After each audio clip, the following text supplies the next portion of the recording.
మరి ఆరో రాశి కన్యా కన్యా రాశి యా వాళ్ళకి 2025 రాశి ఫలితాలు ఎలా ఉండబోతున్నాయి? కన్యా వారికి కనుక తీసుకుంటే ఫస్ట్ వీళ్ళకి కేతు ప్రజెంట్ లగ్నంలో ఉన్నాడు.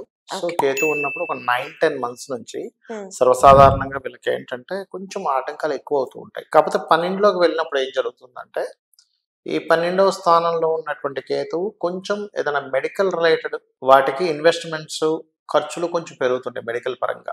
మనం ఎంతైతే ఎఫర్ట్ పెడతామో ఆ ఎఫర్ట్ తగ్గట్టుగా ఫలితం వస్తుంది. ఇందాక మనం చెప్పుకున్నట్టుగా విదేశీ సంబంధాలు కుదురుతాయని చెప్పుకున్నాం. హ్మ్. ఇష్టపడిన వారిని కూడా చేసుకుంటారు.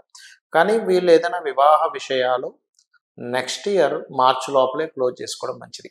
ఓకే. సో వీళ్ళకి మే 15 తర్వాత నుంచి ఫైనాన్షియల్ గ్రోత్ పెరుగుతుందని అర్థం చేసుకుంటూ మరి 2025లో కన్యా రాశి వాళ్ళు పాటించాల్సిన రెమెడీస్ ఏమున్నాయండి? వీళ్ళు ఎప్పుడూ పాటించవలసిన రెమెడీ నిత్యము ఏమిటి అంటే వెంకటేశ్వర స్వామి ఆరాధన చేసుకోవాలి. ఓకే. ఓం నమో వెంకటేశాయ